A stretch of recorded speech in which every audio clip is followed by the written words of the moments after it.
Chère population béninoise, aujourd'hui, le 2 juin 2024, votre humble et serviteur que l'Éternel Dieu a établi par sa révélation, le pasteur du Bénin, Victorin Denouema. Depuis 2021, nous avons gardé notre silence pour observer la situation politique, toutes les actualités de notre pays sur le plan politique, sur le plan social, sur le plan développement et tout. Nous avions gardé notre silence beaucoup plus longtemps pour des raisons diverses. Vu la situation politique dans notre pays, nous avions jugé bon, par la grâce de Dieu, de ne pas réagir, de ne plus parler sans que Dieu ne dise parle. Et nous sommes silencieux, espérant en Dieu, en écoutant Dieu, car notre base est Dieu. C'est Dieu qui nous a envoyés, c'est Dieu qui nous a établis. C'est pour cela que nous ne pouvons rien faire sans celui que nous représentons valablement sur la terre béninoise, l'Éternel Dieu.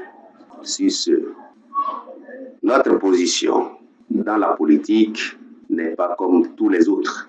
Au Bénin, il n'y a pas un parti centriste et il n'y a pas un parti qui s'accentue véritablement dans la vérité. Le système que les colons nous ont imposé, c'est la politique politicienne. Quand je dis la politique politicienne, vous savez que la politique politicienne est remplie de tout. Nous n'étant pas dans cette politique, il est difficile pour nous de prendre la parole pour opiner sur les actualités du pays, sur le plan politique et tout. Parce que quand nous étant centristes, étant au centre, et notre idéologie, nous sommes au centre droit, et là, quand nous parlons, automatiquement, les opposants diront que nous sommes, sur le gouvernement, nous sommes des mouvanciers. Et si nous parlons aussi sur ce que les opposants font, les mouvanciers aussi vont dire que nous sommes des opposants. Et nous ne voulons pas qu'on nous colle des étiquettes, qu'on nous jette des pierres que nous ne méritons pas, que Dieu ne mérite pas, raison pour laquelle nous avons gardé notre silence. Parce que, quoi que nous allons dire, les deux camps qui se battent, les deux camps qui discutent, le seul peuple, le Bénin, vont nous prendre chacun dans son filet, chacun dans sa position. Raison pour laquelle, étant de Dieu, nous sommes pour tout le monde et nous observons. Mais il est temps que nous réagissons parce que nous sommes dans un tournant vraiment très dangereux où il faut que nous, ayant l'Esprit de Dieu, étant établis comme pasteur au Bénin, et cela est titré comme le pasteur du Bénin, nous ne pouvons pas nous taire jusqu'à ce que le danger vienne sur le peuple béninois.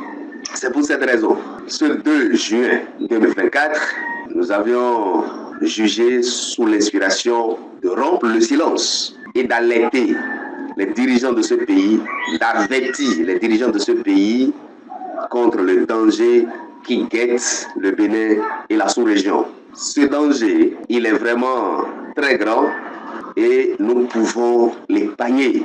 Je vais commencer par les points qui chauffent depuis le 26 juillet 2023. C'est là que je vais commencer par le coup d'État de Niger. Le coup d'État de Niger, nous sommes là et nous avions tout vu. Et la CEDEAO a pris sa décision des sanctions contre cette nation. Et au finish, nous avions tous vu et constaté que ces sanctions ne doivent pas être prises à la hâte. Ces sanctions ne doivent pas être prises dans ce sens. Même si ce sont les tests qui l'ont dit. Les tests qui l'ont dit, ce sont les hommes qui l'ont écrit. Les mêmes hommes revoient les tests ou peut savoir agir avec ces tests-là, parce que c'est la parole. La parole est esprit, et chaque test a son esprit. Ces tests qui ont prévu cette sanction, pris par les hommes, les mêmes hommes peuvent revoir ces tests-là et savoir agir, ce qui n'a pas été fait. Et ça a été une erreur contre le peuple frère du Bénin. Et quand je dis cela, c'est parce que la CEDEAO elle-même et tous ceux-là qui ont été diligentés pour mener la lutte se sont reculés et ont compris que ça ne doit pas être ainsi. Personne ne peut encourager le coup d'État. Personne ne peut encourager la force par les armes. Mais comme les tests l'ont prévu par la CEDEAO, ça a été dit. Ça n'a pas été fait, mais ça a été dit. Grâce à Dieu, nous avons prié, nous avons imploré la clémence de Dieu, la force de Dieu, et Dieu a intervenu et ça n'a pas eu lieu. Et au nom puissant de Jésus-Christ, selon ma foi, cela n'aura pas lieu et cela n'arrivera pas. Sur ce, nous voulons intervenir, mais vu la situation, quoi que nous allons dire en ce moment, nous serons traités autrement. Raison pour laquelle nous avons gardé notre silence. Et à la fin, nous avons vu ce que ça donnait. Et notre président, son Excellence le Président, Athanase Patrice Guillaume Talon, selon mon analyse ou notre analyse, a été piégé par la CEDEAO. Et c'est lui qui a pris le devant de l'exécution, de l'application de ces textes contre le peuple frère, le Niger. Et aujourd'hui, ce que cette position, ça dégénère, nous le voyons tous. C'est pour cette raison-là que nous ne pouvons plus garder notre silence. Nous allons dire ce que nous devons dire. Si l'on le prend mal, l'Éternel Dieu s'en chargera. Il faut que nous revoyions les choses. Lorsque notre président est revenu en de meilleurs sentiments et a donné maintenant l'ordre d'ouverture de sa frontière avec le Niger, de sa position, a refusé de rouvrir les leurs. Et aujourd'hui, ça brûle le torchon et il faut que nous l'éteignons.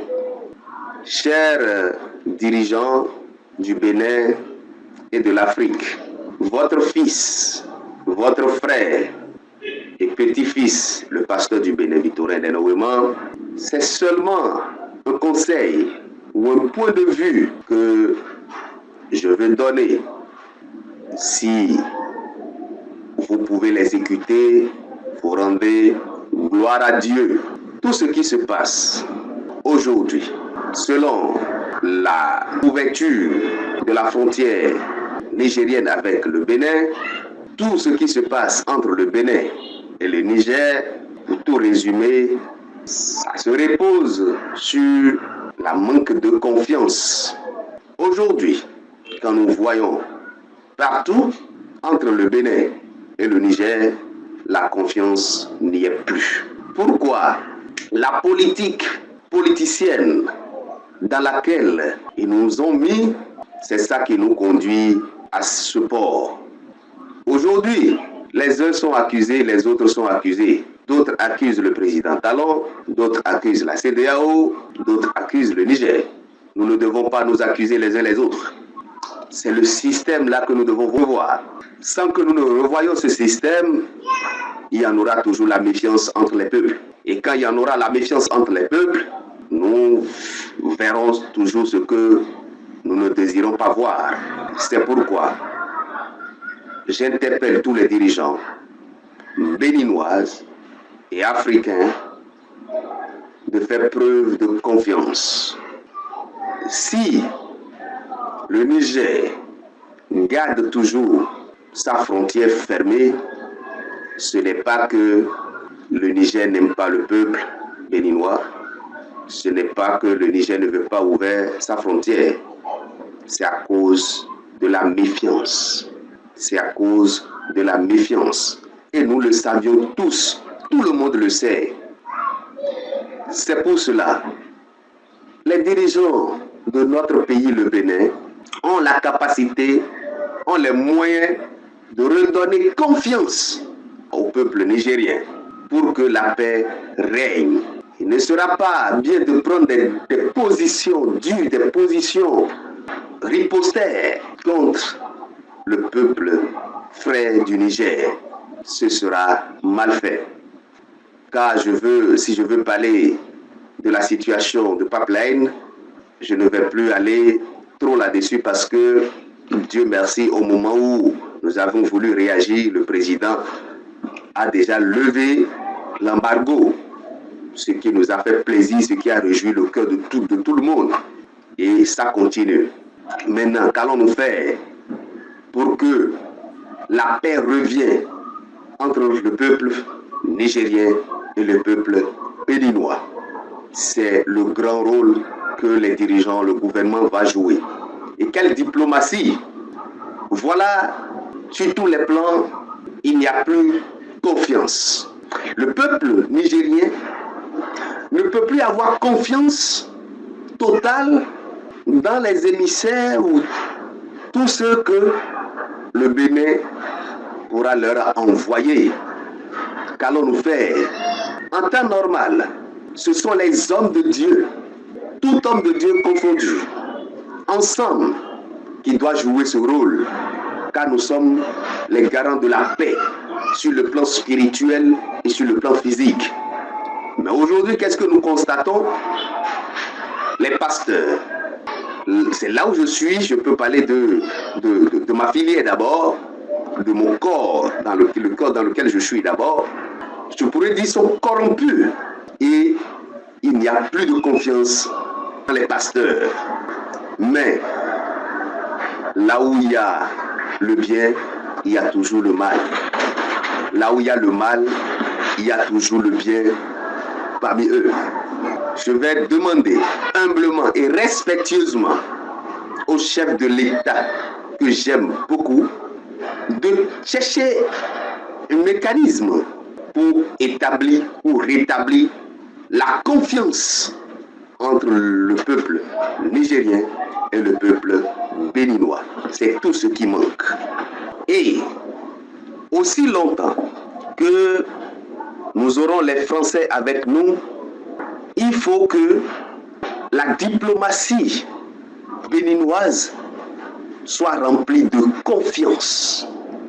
C'est tout ce qui brise le lien de la confiance entre le Bénin et le Niger.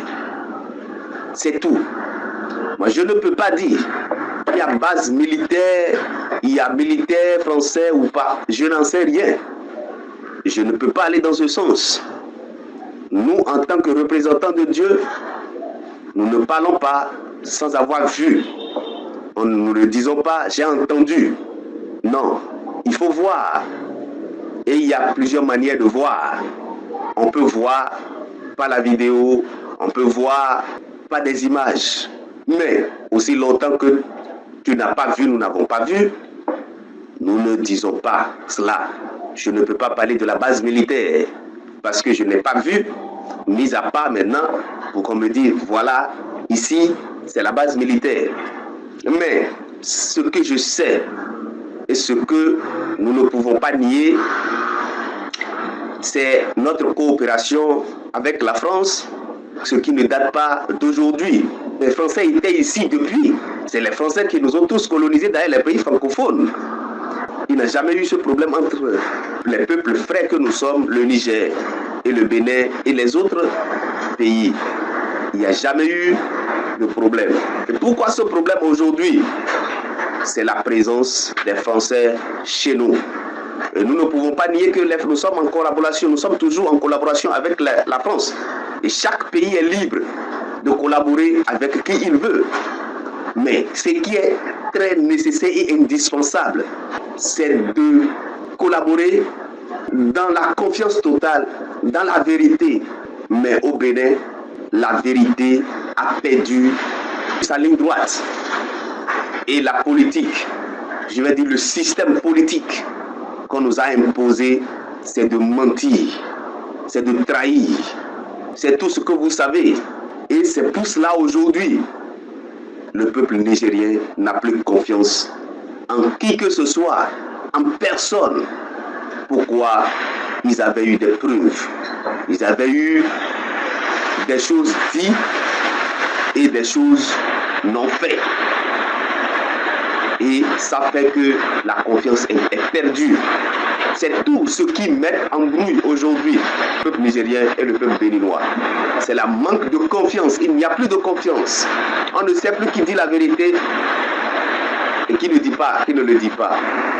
Et cette méfiance, c'est ça qui nous conduit dans toutes ces difficultés aujourd'hui. Alors, qu'allons-nous faire pour que cette confiance renaisse? L'Éternel Dieu qui nous a envoyés, il en est capable. Oui, il en est capable. Il en est capable. En temps normal, celui que nous voyons aujourd'hui, qui lutte pour la libération, pour la paix en Afrique, et qui est un Béninois, c'est mon frère Kémy Séba. Et la déclaration de Kémy Séba la fois dernière au Niger n'est pas de joie pour tout le monde. Peut-être il est allé trop loin. Je ne l'accuse pas, mais je veux le conseiller.